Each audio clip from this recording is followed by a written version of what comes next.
இது என்ன கடற்கரையில் இவர் ஏதோ ஒன்று கிடக்குது. இது என்ன போட்டீங்க? இத்தனை வருஷமா தேடிட்டு இருந்த உங்க ஒரே மகன். என்ன சாய்ப்பில்லை இது?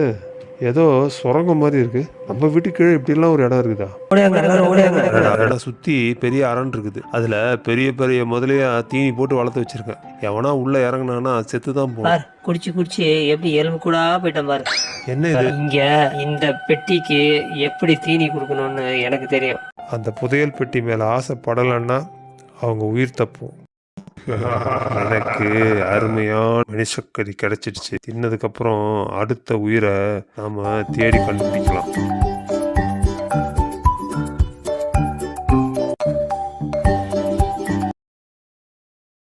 அன்று இதுவரை நடந்தவை. ஒரு அமைதியான மாலை நேரத்தில் கடற்கரை ஓரமாக ஒரு பெட்டி வந்து ஒதுங்கியது. அது சாதாரண பெட்டி அல்ல, அது சாத்தானின் நகை பெட்டி. அந்த நகை பெட்டியே ஒரு சாத்தான் தான். அது பசி எடுக்கும் போதெல்லாம் கடலுக்கு வெளியே வந்து ஒரு மனிதனை முழுதாக வைத்து கொஞ்சம் கொஞ்சமாக எலும்பாக மாறும் வரை உண்ணும். அப்படி அது பசி எடுத்து வெளியே வந்த நேரம்தான் இது. ஐயா சொல்றேன்னு எனக்கு தப்பா நினைச்சுக்காதீங்க. உங்க பையன் உங்களுக்கு பயந்துட்டு இங்க இருந்து ஓடி போய் விளையாட்டு போல் 5 வருஷம் ஆகிப்போச்சு. அவர் எங்கே இருக்காரு, என்ன பண்ணுறாருன்னு யாராலும் கண்டுபிடிக்க முடியல. போலீஸில் சொல்லியும் எந்த பிரயோஜனம் இல்லை. நிறைய திருட்டு பயலுங்க அவங்ககிட்ட கணக்கில்லாமல் காசு வாங்கிட்டு போய் உங்களை பெரிய கடன்காரனாக மாற்றிட்டானுங்க. இந்த வீடு உங்கள் கடனுக்கு மூழ்கியே போச்சு. நீங்கள் இந்த வீட்டை காலி பண்ணுற நேரமும் வந்துடுச்சு. ஆமாம் சாமி புள்ள, நான் பண்ணது பெரிய தப்பு தான். ஊர் உலகத்தில் எல்லா தப்பாக என் மகன் பண்ணிட்டான். இன்னைக்கு பருவ வயசு வந்த உடனே எல்லா பசங்களும் காதலிக்குதுங்க. நம்ம பிள்ளைங்க ஒழுங்காக இருந்தாலும் 4 பேர் ஒன்றா சேரும்போது நாகரிகன்ற பேரில் எவனாவது நினச்சி போனவன்னு பயந்து அவங்களோட சேர்ந்து நம்ம பசங்களும் குறைஞ்சபட்சம் ஒரு பீரையாவது குடிச்சிடுறாங்க. என்னமோ உலகமாக தப்புன்னு அவனை நான் தேவையில்லாமல் ஓவராக திட்டிட்டேன். தாய் இல்லாத பிள்ளையாச்சே, அவனை 4 பேர் 4 விதமாக பேசிடக்கூடாதுன்னு ரொம்ப கண்டித்து தான் வளர்த்துட்டேன். ஆனால் இப்படி பயந்து ஊரை விட்டே ஓடுவான்னு நான் நினச்சி கூட பார்க்கல. என் பிள்ளை நல்லா ஒழுக்கமாக வளரணும் தான் அவனை நான் கண்டித்தேன். ஆனால் அதுவே பெரிய தப்பாகி போச்சு. இந்த கால பசங்களை என்ன சொல்கிறது, அவங்களுக்கு எப்படி புரிஞ்சுக்கிறதுன்னு எனக்கு ஒன்றுமே புரியல. இந்த ஊர் உலகத்தில் இருக்கவங்கெல்லாம் கூட நானுமோ ஜமீன்தாரை ஏமாற்றி இந்த சொத்தை அபகரித்து நான் சந்தோஷமாக வாழதான் நினைக்கிறாங்க. உண்மையில் பார்த்தா எப்படியாவது இந்த சொத்தை காப்பாற்றி ஜமீன்தாரணி அம்மாக்கிட்டேயும் அவங்க 2 பசங்கள்கிட்ட இதை ஒப்படைக்கணும் தான் இத்தனை நாள் நான் உயிரை பிடிச்சி காத்துட்டு. ஆனால் அவங்க எங்கே போனாங்கன்னே தெரில. யாரோ விஷமிங்க கிளப்பி விட்ட பொருளில் நான் தான் ஜமீன்தாரை கொண்டுட்டு அவங்கள வெளியே துரத்திட்டேன்னு வெளியில் பேச ஆரம்பித்து சும்மா பேசின வதந்தி பொய்யை திரும்ப திரும்ப சொல்லும்போது உண்மையாக வர மாதிரி இந்த உலகமே என்னை கெட்டவனாக பார்க்குது. இதெல்லாம் தான் என்னுடைய மனசுக்கு பெரிய அழுத்தமாக இருக்குது. இந்த வீண் பழி ஒரு பக்கம், என்னுடைய மகன் காணா போனது ஒரு பக்கம், 2 சேர்ந்து தான் என்னை ரொம்ப பிரச்சனைக்கு உள்ளாக்கிடுச்சு. இந்த கவலையும் குழப்பமுமே என்னை பெருங்குடிகாரனாக மாற்றிடுச்சு. இதுக்கு இன்னொரு முக்கிய காரணமும் இருக்குது. ஜமீன்தாரணி அம்மாவுடைய அந்த பொக்கிஷ பெட்டியும் எங்கே போச்சுன்னு தெரில. ஜமீன்தாரும் எங்கேயோ காணா போயிட்டாரு. இதை ஊரில் இருக்கவங்க திருச்சி இதை ஜமீன்தாரணி அம்மா கிட்ட போய் நான் தான் ஜமீன்தாரை கொண்டுட்டேன், ஜமீன்தாரணி அம்மாவையும் அவங்க பசங்களையும் கொல்ல போகிறேன் அப்படின்னு ஒரு வதந்தியை பரப்பி விட்டதுனால அந்த வதந்தியே ஊரெல்லாம் பரவி உண்மை மாதிரி ஆயிடுச்சு. ஜமீன்தாரணி அம்மாவும் அவங்க பசங்களும் என்னைக்கு வந்தாலும் அவங்கக்கிட்ட இந்த சாவியை ஒப்படைச்சிட்டு நான் காசி ராமேஸ்வரம் போகிறதுக்கு ரெடியாக இருக்கிறேன். நீங்கள் சொல்கிறதெல்லாம் எனக்கு தெரியாத விஷயமாங்க ஐயா. உங்கள் பாசத்தை பகட காய வச்சு உங்களை ஏமாற்றி காசு வாங்கிட்டு ஓடினவெல்லாம் ஓடி போயிட்டான். ஆனால் இன்றைக்கி நீங்கள் மகனையும் தொலைச்சிட்டு வீட்டையும் தொலைச்சிட்டு இப்படி நடுவழியில் நிற்கிறீங்க. ஏற்கனவே பேங்க்லேருந்து வந்து வெளியே நோட்டீஸ் விட்டாங்க. நாம் சீக்கிரமே இந்த வீட்டை காலி பண்ணிட்டு போக வேண்டிய நேரம் வந்துடும்னு நினைக்கிறேன் ஐயா. தம்பி நீ நீ ஐயாவோட 2வது சம்சத்தோட பையன் ராஜேஷ் தானேப்பா? ஆமாம் சாம்பிள், அதே ராஜேஷ் தான். ஏற்கனவே நான் உங்களுக்கு சொன்னபடி இந்த பங்களாவை விமல் சார் வாங்கிட்டாரு. அவருக்கு தெரியாது நான் இங்கே வெள்ளாடிக்கு வரும்போது இந்த பங்களா கடையில் ஒரு தனி ரகசிய இடம் இருக்குது. அது இந்த பங்களாவோட இன்னொரு பக்கத்தை நீங்கள் பயன்படுத்தலாம். வெளிலேருந்து பார்க்குறவங்களுக்கு இது ஒரு பங்களா மாதிரி தெரியும். ஆனால் உள்ளே போனால் வெளியே தெரியாமல் வாழற ஒரு பகுதியும் இந்த பங்களாக்குள்ளே இருக்குது. அதை நான் சுற்றி பார்க்கும்போது தான் கண்டுபிடிச்சேன். எப்போவுமே போதையில் இருக்கிற அப்பா சமரசத்தை நீங்கள் அங்கே கூட்டிகிட்டு போய் வச்சுங்க. அவரும் ஜமீன்தாருக்கு விசுவாசமாக இருந்து அவரால் குடிச்சு அழிஞ்சு போய் அவருடைய வாழ்க்கையை தொலைச்சிட்டு நிற்கிறாரு. அதனால் இந்த பங்களாவில் அவர் வாழதான் சரியா இருக்கும். அவர் இங்க இருந்தா இந்த பங்களால அவர் வாழ்ந்த மாதிரியே இருக்கும். வெளி உலகத்துக்கு இந்த பங்களா வித்துறதுனால அவர் இந்த பங்களா விட்டு வெளியே போன மாதிரியே இருக்கும். தம்பி, அப்பாவை பற்றி இப்படி சொல்கிறேன்னு தப்பாக நினச்சிக்காதீங்க. அப்பா கொஞ்சம் கொஞ்சமாக குடிச்சு அவருடைய போதையோட அளவு ரொம்ப அதிகமாக போச்சு தம்பி. கையில் இருக்க காசெல்லாம் போட்டாலும் அவர் குடிக்கிற அளவுக்கு என்னால் சரக்கு வாங்கவே முடியல. என்ன பண்ணுறதுன்னு எனக்கு ஒன்றுமே புரியல. அதை பற்றி நீங்கள் கவலைப்படுறீங்க சாம்பிள். கீழே அந்த நிலவரியில ஒரு ரகசிய அறை கண்டுபிடிச்ச மாதிரி இந்த பங்களாவுக்கு பக்கத்துல ஜமீன்தாரு தினம் தண்ணி போடுறதுக்கு சமரசத்துக்கே தெரியாம ஒரு அண்டர் கிரவுண்ட் பார் கவுண்டர், அதான் ரகசியமா தண்ணி அடிக்கிற இடம் ஒன்று வச்சிருந்தாரு. அதையும் இந்த வீட்டை வெள்ளடிக்க எல்லாத்தையும் தேடும்போது நான் கண்டுபிடிச்சேன். அங்க ஜமீன்தார் வச்சுட்டு போன பழைய சரக்கு நிறைய கிடக்குது. அது நிச்சயமா விமல் சாருக்கு பயன்படாது. ஏன்னா அவரும் ஒரு காலத்துல முடாக்குடியின வந்து இப்ப குடியை விட்டுட்டு நிம்மதியா இருக்கிறார். அதனால அந்த சரக்குலாம் அப்படியே கிடக்குது. தேவைப்படும் போது ஒன்று எடுத்து கொடுங்க. அப்பாவே கூட்டி போய் உட்கார வச்சு நீங்க குடிக்க சொல்லுங்க, ஒன்றும் பிரச்சனையே இல்லை. தம்பி, ஒரு மகனா நீங்கள் சொல்கிறத கேட்டு சந்தோஷப்படுறதா இல்லை துக்கப்படுறதா எனக்கு ஒன்றுமே தெரியல. சரி சரி, நான் அப்பாவை அங்கேயே குடிக்க வச்சுக்கிறேன். எனக்காவது கொஞ்சம் காசு மீறும். ஐயா, அது வந்து நம்ம ஊர்லேருந்து போன ஒரு பையன், உங்களுக்கு தெரிஞ்ச ஒருத்தர்கிட்ட டிரைவராக வேலை செய்கிறானா. அவன் உங்களை பார்க்கணுன்னு வந்திருக்கான்.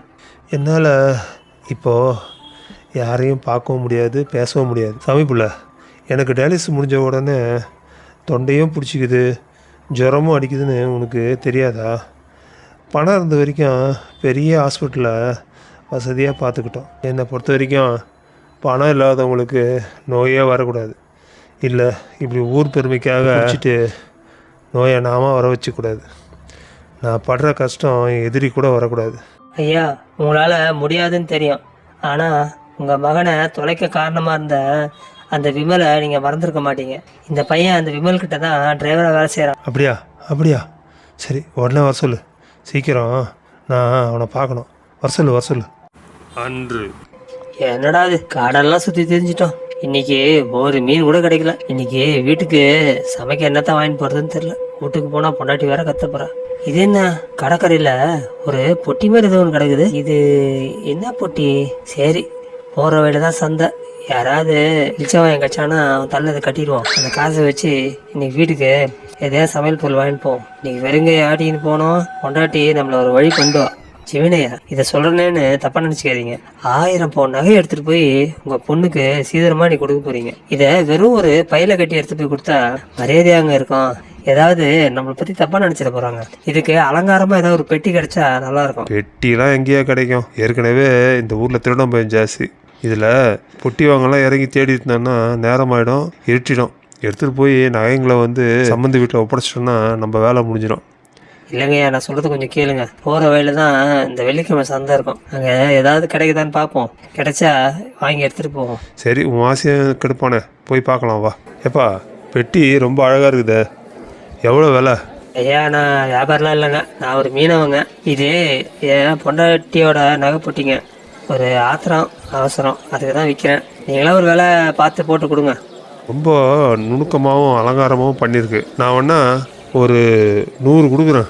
என்னங்கய்யா, ஒரு காசை வச்சு என்னையா வாங்க முடியும்? ஒரு வேளை சாப்பாட்டு கூட ஆகாதுங்க, கொஞ்சம் பார்த்து கொடுங்க. சரி 1000 கொடுக்குறேன். என்ன 1000 காசா? என் காதை யாரும் நம்பவே முடியலங்க. என் குடும்பம் ஒரு மாசத்துக்கு சந்தோஷமா வாழும். ஏய், யாரங்க மணியாவது? சீக்கிரம் இவனுக்கு ஒரு 1000 வராங்க கொடுத்துட்டு கிளம்பலாம். என்னது 1000 வராங்கண்ணா? பரவாயில்லையே. இந்த பொட்டி நம்ம கிட்ட இருந்த வரைக்கும் ரொம்ப கஷ்டமா இருந்தது. பொட்டி கை விட்டு போன உடனே அதிர்ஷ்டம் தேடி வருதே. ஐயா, நீங்க நல்லா இருக்கணும், கோடி வருஷம் நல்லா வாழணும். இன்று ஐயா வணக்கங்க. வணக்கம் தம்பி. நீ எப்படி விமல்கிட்ட டிரைவராக வேலைக்கு சேர்ந்த? எல்லாம் வழக்கம் போல ஊர் பசந்தாயா. நான் இந்த ஊர்ல பிறந்தவன் தான். சின்ன வயசுல இருந்து உங்களையும் உங்க மகனையும் அண்ணாந்து பார்த்துருந்தவன் தான். நான் சின்ன வயசுலயே பார்த்த ஒரு அதிர்ச்சியான விஷயத்த உங்களுக்கு சொல்ல போறேன். நீங்க உங்க மனசை கொஞ்சம் தைரியப்படுத்திக்கிங்க. என் மகனே தொலைஞ்சு போய் பல வருஷம் ஆகிப்போச்சு. இதை விட ஒரு பெரிய அதிர்ச்சியான விஷயத்த நீ எனக்கு என்னப்பா சொல்லிட போற? ஐயா, இந்த ரூம்ல இருக்க எந்த பொருளையும் நீங்க யூஸ் பண்றதே இல்லையா? என் மகன் கடைசியாக வாழ்ந்த ரூம்ன்றதுனால நான் இந்த ரூமில் தான்ப்பா இருக்கிறேன். இங்கே இருக்கிறேனே தவிர இந்த ரூமில் இருக்க பல பொருள்களை நான் பயன்படுத்தி பல வருஷம் ஆகுதுப்பா. அதனால தான் சார் நீங்கள் இன்னும் உங்கள் மகனை தேடிக்கிட்டே இருக்கீங்க. இதோ நீங்கள் இத்தனை வருஷமாக தேடிட்டு இருந்த உங்கள் ஒரே மகன். இல்லை இல்லை, நான் நம்ப மாட்டேன். இது என் மகன் இல்லை, இது என் மகனோட எலும்பு கூடு இல்லை. ஆமாம், ஐயோ, சின்ன வயசில் நான் அவன் கையில் போட்ட காப்பு அப்படியே இருக்கு. அப்பா அப்பா, இந்த எலும்பு கூடு என் மகன் தானா? ஐயோ மகனே, எனக்கு பயந்து இந்த போககுண்டில் ஒளிஞ்சிருந்து செத்தையே போயிட்டியாடா. உன்னை குடிக்க வச்சு உன்னை ஒளிய வச்ச அந்த விமலை நான் உயிரோடே விட மாட்டேன். தம்பி, உனக்கு நான் என்ன வேணால் செய்கிறேன். அந்த விமலை எப்படியாவது இங்கே கொண்டு வரத்துக்கு ஏதாவது ஒரு வழி பண்ணு. என் கையால் அவனை கொண்டாதான் என்னுடைய மகனுடைய ஆத்மாவுக்கு சாந்தி கிடைக்கும், என் மனசும் ஆறும். கவலையே படாதீங்க சார். அந்த விமலை மேலோகத்துக்கு அனுப்புறது என் பொறுப்பு. ஏன் சாமி பிள்ளை, யாருன்னே தெரியாமல் இந்த பையன் ஓடி ஓடி நமக்கு உதவி பண்ணுறானு. இவன் யார்? வேற யாரு? நட உட பாவனை சாயல் எல்லாம் உங்களை மாதிரியே இல்லை. என்ன பார்க்குறீங்க? அதான் உங்க 2வது மனைவி பல்லவி அம்மாவோட ஒரே மகன் தான் இந்த ராஜேஷ். ஐயோ சாமி பிள்ளை, நானே புத்திர சோகத்தில் தவிச்சிட்டு இருக்கிறேன். என் இன்னொரு மகன் உயிரோடு இருக்கிறான், என் கண்ணெதிர்க்க வந்துட்டு போயிருக்கானா. இவன் தான் என் மகன்னு நீ ஏன் அப்போ என்கிட்ட சொல்லல? ஐயா சொல்கிறேன்னு கோச்சிக்காதீங்க. உங்கள் இள வயசில் நீங்கள் உங்கள் 2வது மனைவியை துச்சமாக மதித்து அவன் மகனையும் தூக்கி எறிஞ்சிங்க. அதனால் அவங்க தாய்க்கு கொடுத்த சத்தியத்தை தான் அவர் காப்பாற்ற நினைக்கிறத தவிர ராஜேஷ் உங்களை உண்மையான அப்பாவை நினைக்கவே இல்லை. ஏன்னா இந்த சமுதாயத்தால் வறுத்தெடுக்கப்பட்ட ஒரு பாவப்பட்ட ஜீவன் தான் ராஜேஷ். அன்று ஏண்டா சொக்கா, கேள்விப்பட்டியாடா? நம்ம ஜமீன்தாருக்கு இன்னைக்கு கல்யாணம் இல்லை. கல்யாணத்துக்காக அவரு மாமனார் அவருக்கு 1000 சவர நகை போடுறாராண்டா. ஒரு தகவல் துப்புன்றது நமக்கு தங்கம் மாதிரின்னு சொல்லுவாங்க. சரியான தகவலை கொண்டாந்துருக்கீங்க. இன்றைக்கி ராத்திரி நம்ம ஜமீன்தார் பங்களாவில் ஒரு கை பார்த்து அந்த 1000 சவர நகையை பொட்டியோடு நம்ம தூக்குறோம். ஐயோ, அடடா, எவ்வளோ நாசுக்காக பொட்டியை தூக்கிட்டோம். இதை பொட்டியை தூக்குற நேரத்தில் பழா போன பொட்டி கையில் பிசு பிசுன்னு ஒட்டிச்சு. என்னடா எரியுதேன்னு கத்த ஆரம்பிச்சிட்டேன். எல்லாரும் எழுந்துட்டாங்க. சரி, யாரும் பார்க்கறதுக்கு முன்னாடி மேலே இந்த போகுண்டில் போய் ஒளிஞ்சுப்போம். இங்கே தான் யாரும் வரமாட்டாங்க. இந்த போகுண்டுக்குள்ளே ஒரு சின்ன வழி மாதிரி இருக்குது. இதை திறந்து உள்ளே போனோம்னா நிச்சயமாக சந்தடி அடங்குற வரைக்கும் இருந்துட்டு நம்ம எல்லாரும் தூங்க போனதுக்கப்புறம் இங்கேருந்து தப்பிச்சு போயிடலாம். என்ன இது, இந்த அறை மூடிக்கிச்சே, எனக்கு மூச்சு முட்டுதே, என்னால் இதில் இருக்க முடியல. ஐயோ, இந்த கையில் வச்சிருக்கிற பெட்டி வேற என் கையை கொஞ்சம் கொஞ்சமாக உள்ளே இழுக்குதே. ஐயோ, கத்தவும் முடியலையே. ஐயோ ஐயோ ஐயோ. ஆமாங்க, அவன் என்னென்ன செஞ்சு கொடுத்துருக்கான்னு தெரிஞ்சா நீங்க ரொம்ப ஆச்சரியப்படுவீங்க. நீங்க ஒன்று கவனிச்சிங்களா? இந்த பங்களாக்குள்ள ஆள் நடமாட்டம்லாம் கேட்குது, ஏதோ பேச்சு குரல்லாம் கேட்குது. ஆனா நாம இருக்கிற பக்கம் யாருமே வரல. அது ஏன்னு எப்பாவது யோசிச்சு பார்த்தீங்களா? அதெல்லாம் யோசிக்கிற நிலமெல்லாம் எனக்கு போய் ரொம்ப நாள் ஆயிடுச்சு சாம்பிள். எனக்கு அதெல்லாம் பார்க்க எங்கே நேரம் இருக்குது? இப்போ பார்த்தாலும் என் பையன் நினைப்பே அரிச்சின்னு இருக்குது. இப்போ அவன் வேறு செத்து போயிட்டான்.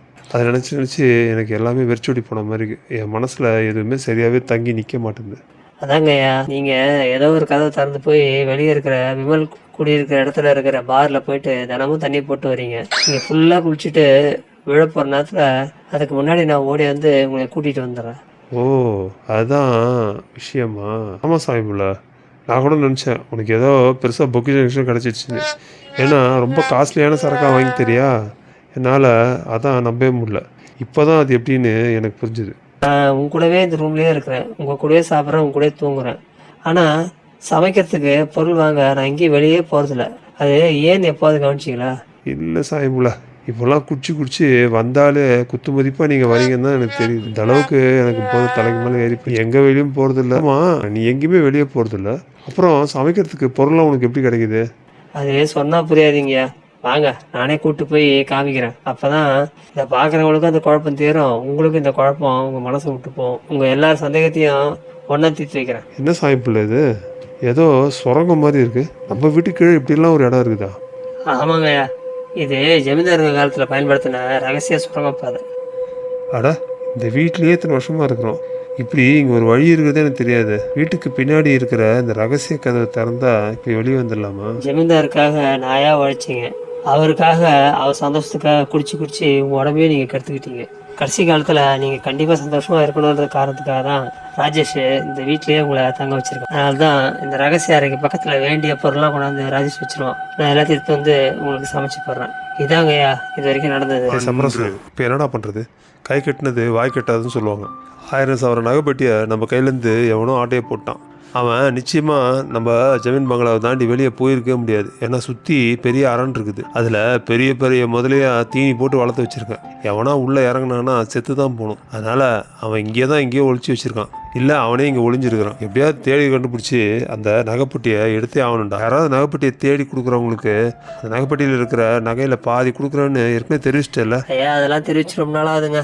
இன்னும் ஒருத்தர் கூட கண்டுபிடிக்கல. அது எங்க போச்சுன்னு கண்டுபிடிக்கவே முடியல. கைக்கு வந்த 2ஆம் பேர் தெரியாம அந்த 1000 சவர நகை சட்டுன்னு காணாம போயிடுச்சு. எனக்கு என்னமோ என் மாமனார் மேலேயும் என் பொண்டாட்டி மேலே தான் சந்தேகமா இருக்கு. பொண்டாட்டியை நான் எப்படியோ கேட்டு பார்த்துட்டேன், ஆனால் ஒரு பதிலும் எனக்கு கிடைக்கவே இல்லை.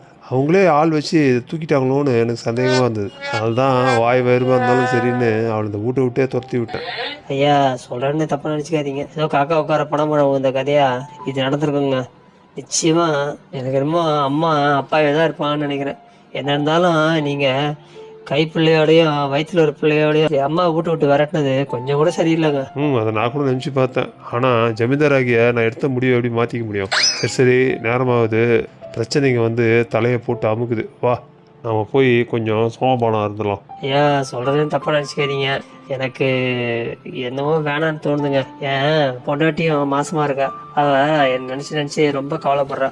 இப்பெல்லாம் நீங்களும் நிறைய குடிக்க ஆரம்பிச்சிட்டீங்க, என்னையும் நிறைய குடிக்க வைக்கிறீங்க. அதை நினைச்சு ரொம்ப வருத்தப்படுறா. நீங்க எதுவும் தப்பா நினைச்சுக்காதீங்க. ஏண்டா என்கிட்ட வேலை செய்கிற அடிமை நீ எனக்கு பாடம் சொல்லி கொடுக்குறியா?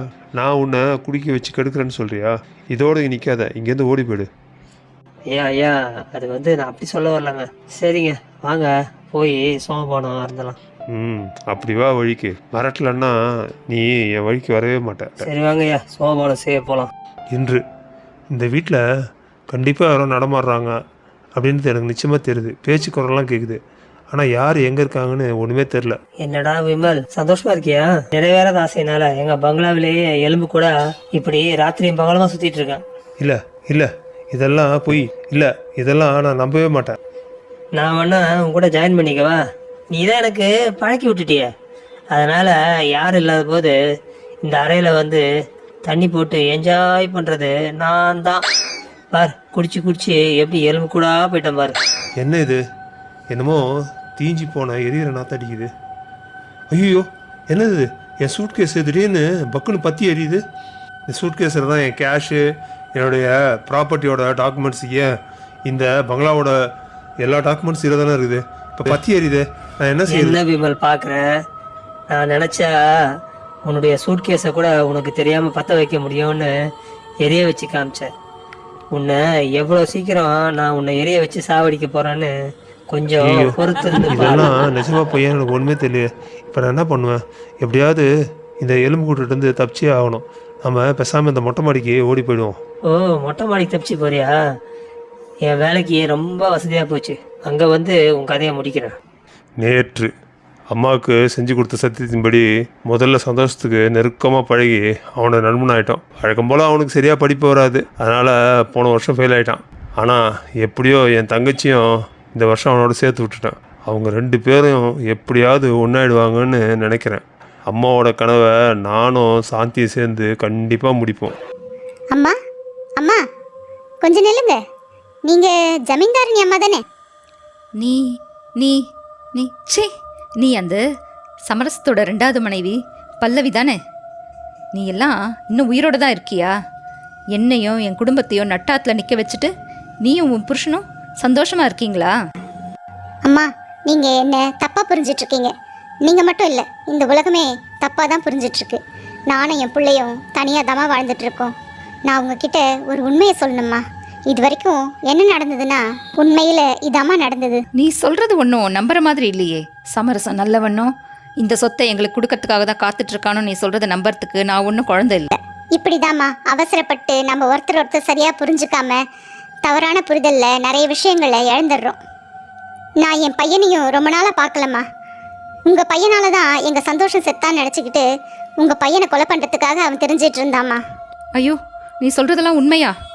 சரி வா நம்ம சீக்கிரமாக போய் உண்மையை எடுத்து சொல்லி எந்த விபரீதமும் நடக்காமல் தடுக்கலாம். சரி வாங்கம்மா போகலாம். நேற்று சாந்தி வேஷம் போட்டு இந்த பங்களா ஃபுல்லாக சுற்றுனது வீண் போவே இல்லை. வீடு ஃபுல்லாக தேடி பார்த்தாச்சு, எங்கேயும் கிடைக்கல. நாம் தேட விட்டது இந்த ஒரே போகுண்டு வண்டி தான். இந்த போகுண்டுக்குள்ளே தான் திருடன் ஒழிச்சு வச்சிருப்பான்னு நினைக்கிறேன். சரி இந்த நகைப்பெட்டியை எடுத்து எப்படியாவது அப்பாட்ட கொடுத்துடலாம். இதோ இந்த அறைக்குள்ளே தான் நகைப்பெட்டி இருக்குன்னு நினைக்கிறேன். நம்ம நினச்சது சரியாக போச்சு. இதோ நகைப்பெட்டி இருக்குது, ஆனால் என்ன கையில் எடுத்தால் ஏதாவது பிசு பிசுன்னு ஒட்டுது. ஐயோ இது நம்ம சதை போல இருக்கு. ஓ இந்த பெட்டி அப்போ பசியோடு இருக்குன்னு நினைக்கிறேன். இதுக்கு நாம தீனி ஆயிடக்கூடாது. அம்மாவுக்கு செஞ்ச சத்தியத்தின்படியும் இந்த உலகத்துக்கு அப்பாவை கட்டவனா காட்டின ஜமீன்தார் குடும்பத்தையும் ஒழிச்சிட்டு தான் அடுத்த வேலை. இங்க இந்த பெட்டிக்கு எப்படி தீனி கொடுக்கணும்னு எனக்கு தெரியும். அது என்ன வழின்னு நீங்களே கொஞ்சம் பொறுத்து இருந்து பாருங்க. இப்போ நான் என்ன பண்ணுவேன், அந்த எலும்பு கூடு வர துரத்திக்கிட்டே வருது. அட, இந்த போகக்குண்டு ஒளிஞ்சிக்கிறதுக்கு வசதியாக இருக்குது.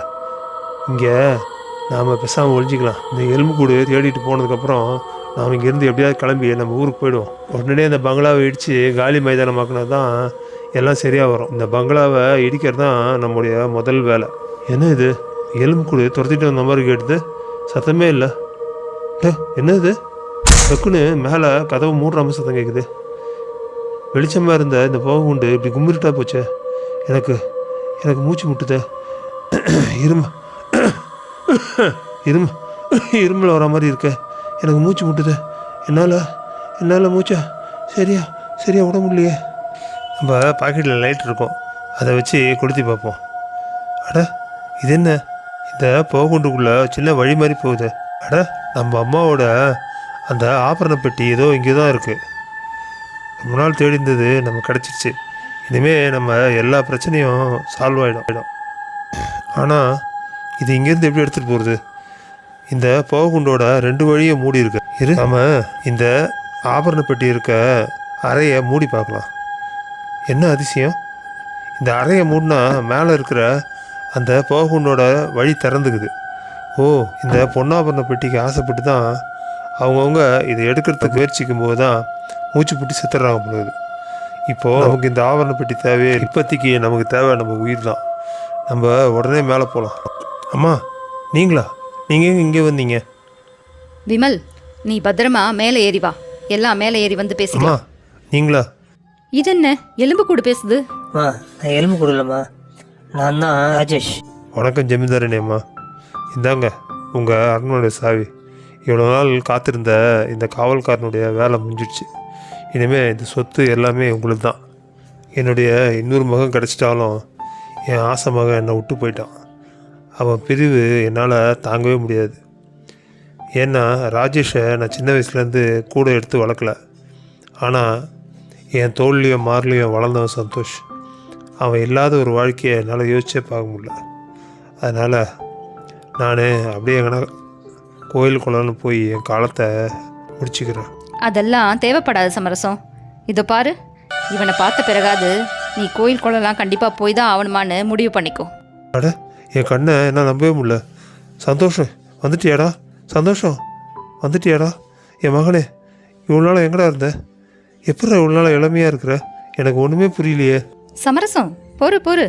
இது சந்தோஷ் இல்லை, சந்தோஷ் உருவத்தில் இருக்க உன்னுடைய ஒரே பேரன் சதீஷ். இவன் யாரும் இல்லைப்பா, உன்னோட சந்தோஷுக்கும் என்னோட மக சாந்திக்கும் பிறந்த ஒரே மகன். நீ திட்டுற வரைக்கும் அவங்களுக்குள்ள காதல் மலரல. நீ எப்போ திட்டினியோ அப்போ தான் அவங்களுக்குள்ள காதல் மலர்ந்தது. எது தடுக்கப்படுதோ அதுதான் மடையை உடச்சிக்கிட்டு வெளியில் வரும். சாந்தி என்னவோ தற்கொலை பண்ணிக்க தான் போனா. ஆனால் அவளுக்கு முன்னால் ஏதோ ஒரு புண்ணியவதி ரயிலில் விழுந்து இறந்துட்டா. நாங்கள் அதையே எங்களுக்கு சாதகமாக பயன்படுத்திக்கிட்டு சாந்தியை தலைமறைவாக வச்சு இந்த குழந்தைய பெற்றெடுத்தோம். சதீஷை பெற்று கொடுத்துட்டு சாந்தியும் ஜன்னி வந்து இறந்துட்டா. இவனை நான் தான் இவ்வளோ நாள் வளர்த்தேன். இந்தா உன்னோட பேரன். இனிமே நம்ம எல்லாத்தையும் மறந்து சந்தோஷமாக ஒற்றுமையாக ஒரே குடும்பமாக இந்த அரண்மனையில் வாழலாம். அதுக்கு முன்னால் இந்த அரண்மனையில் நடக்கக்கூடாத பல சம்பவங்கள்லாம் நடந்து போச்சு. அதனால் இந்த அரண்மனையில் ஒரு பூஜை போடணும்னு நினச்சேன். நம்ம ஜமீன் ஜோசியரை வர சொல்லியிருந்தனே, அவரும் இங்கே தானே இருந்தார். எங்கே போனார்? ஜோசியரையா எங்கே இருக்கீங்க? அன்று என்ன இது, நகைப்பெட்டியை எல்லா இடத்துலையும் தேடிட்டோம். திருட அந்த இடத்த விட்டு வெளியும் போகல. இந்த பங்களாவில் எங்கே ஒழிச்சு வச்சுருப்பான்? இந்த வீடு முச்சுன்னு தேடியாச்சு, எங்கேயுமே கிடைக்கல. தேடாத ஒரே இடம் இந்த போகுண்டு தான். யாரையாவது இறங்கி தேட சொல்லலாமா? வேணாம். என் கையிலையாவது பொக்கிஷப்பெட்டி கிடச்சா அவன் அடிச்சுக்கிட்டு சத்தமெல்லாம் வெளில போயிடுவான். நாமளே உள்ளே இறங்கி இருக்கான்னு தேடுவோம். அட, நாம் கணிச்சது சரியாக போச்சு. இந்த நகைப்பெட்டி இந்த சின்ன அறைக்குள்ளே தான் இருக்குது. நாம் இந்த அறையை திறந்து வச்சு நகைப்பெட்டி எடுத்துகிட்டு சட்டு நீங்கள் இந்த வெளியே போயிடலாம். இது என்ன, 2 அடி உள்ளே எடுத்து வச்ச உடனே கதவு தானாக மூடிக்கிச்சு. பக்கத்தில் யார் இது? எலும்பு கூடு. அந்த திருடன் தான் போல இருக்குது. இது உள்ளே ஒழிச்சு வைக்கலான்னு வந்து மாட்டிக்கிட்டான் போல இருக்குது. சரி, நாம் இந்த கதவை திறப்போம். என்னது, தட்டினாலும் திறக்கல. ஓ, வெளியில் இருக்க அந்த சின்ன குமிழ் மாதிரி இருக்குது, அதை மெரிச்சா தான் திறக்கும் போல இருக்குது. இது நமக்கு தெரியாமல் போச்சு. நாமளே இந்த பொறிக்குள்ளே வந்து மாட்டிக்கிட்டோமா? சரி, இந்த நகைப்பெட்டியை தூக்கலான்னு பார்த்தா இது என்ன கையெல்லாம் பிசு பிசுன்னு. ஐயோ நம்ம சதை கொஞ்சம் கொஞ்சமாக கரையுதே. நம்ம உயிரை இந்த நகைப்பெட்டி உரியுதா என்ன? ஐயோ எனக்கு மூச்சு முட்டுதே. ஐயோ ஐயோ ஐயோ. இன்று அம்மா நீங்கள் பேசிகிட்டு இருக்கும்போது படிக்கட்டு வழியாக ஜோசியர் ஐயா மேலே தான் ஏறி போனார். ஆனால் அவர் திரும்பி வந்த மாதிரி தெரியவே இல்லையே. எனக்கு தெரிஞ்சு போச்சுங்க. நான் அந்த எலும்பு கூடு திறத்திட்டு வருதுன்னு பயந்து அந்த புகை குண்டுக்குள்ளே இறங்கினேன். அந்த காலத்தில் புத்தாலித்தனமாக அந்த புகை குண்டா வடிவமைச்சிருக்காங்க. அந்த புதையல் பெட்டி இருக்கிற கதவை திறந்தா மேலே இருக்கிற அந்த புகை குண்டு மூடிக்குது. இதை மூடுனா அது திறந்துக்குது. உயிர் வேணுமா பணம் வேணுமான்னு பார்த்தா எனக்கு உயிர் தான் வேணும்னுனால அந்த புதையல் பெட்டி இருக்கிற கதவை மூடினேன், அது திறந்துக்குச்சு. ஆனால் பணத்துக்கு ஆசைப்பட்டு தான் ஏற்கனவே அந்த புதையல் பெட்டி ரொம்ப பயங்கரமானது அதுன்னு சொல்லி வந்த ஜோசியர் அதுக்கு ஆசைப்பட்டு உள்ளே இறங்கி கதவை மூடி அங்கே மாட்டிக்கிட்டான்னு நினைக்கிறேன். அதுதான் அந்த புதையல் பெட்டியோட சாபம். அந்த புதையல் பெட்டிக்கு எப்போவுமே ஒரு உயிர் வேணும். அது எலும்பு கூட மாறினதுக்கப்புறம் திரும்பவும் இன்னொரு உயிரை காவு கொள்ளும். அதனால் அந்த புதையல் பெட்டி மேலே ஆசைப்படலைன்னா அவங்க உயிர் தப்பும். இதை புரிஞ்சுக்கினவங்க புத்திசாலி. எனக்கு அருமையான மனுஷக்கறி கிடச்சிடுச்சு. இனிமே பசி தீர்ற வரைக்கும் இதை வச்சு திங்கலாம். தின்னதுக்கப்புறம் அடுத்த உயிரை நாம் தேடி கண்டுபிடிக்கலாம்.